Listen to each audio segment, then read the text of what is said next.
దశాబ్దాల కాలం పాటు అనేక మంది ముఖ్యమంత్రులు మారినా గానీ ఎన్టీ రామారావు గారు, చంద్రబాబు నాయుడు గారు, వైఎస్ రాజశేఖర రెడ్డి గారు, కేసీఆర్ గారు కూడా చేయలేనటువంటి ఒక మహత్తర బృహత్తమైన కార్యక్రమానికి ఈ రోజు పెద్దలు రేవంత్ రెడ్డి గారు శ్రీకారం చుట్టారు. ట్యాంక్ బండ్ మీద పాపన్న విగ్రహం పెట్టాలన్నది మా కులం యొక్క చిరకాల వాంఛ సార్. ఆ కోరికను నెరవేర్చినందుకు ముఖ్యమంత్రి గారికి ప్రత్యేకంగా ధన్యవాదాలు తెలియజేసుకుంటున్నాం. ఆనాడు సర్దార్ సర్వాయి పాపన్న గౌడ్ గారు మొదటి బహుజన నాయకుడైతే మరి ఆయన స్ఫూర్తిని ఇన్ని సంవత్సరాల పాటు కొట్లాడుకుంటూ ఇక్కడ దాకా ముందుకు తీసుకొచ్చిన గౌడ జాతి బిడ్డలందరికీ కూడా, బహుజన బిడ్డలందరికీ కూడా పేరు పేరున అభినందనలు.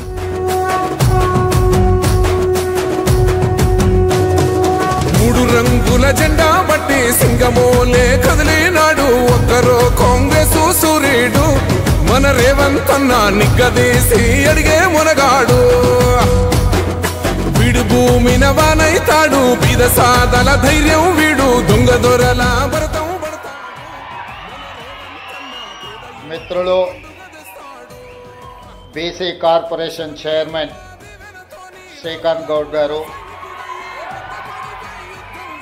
కార్యక్రమంలో మూడు రంగుల జెండా బట్టి సింగమోలే కదిలినాడు ఒక్కరో కాంగ్రెస్ సూర్యుడు, మన రేవంత్ అన్న నిగ్గదీసి అడిగే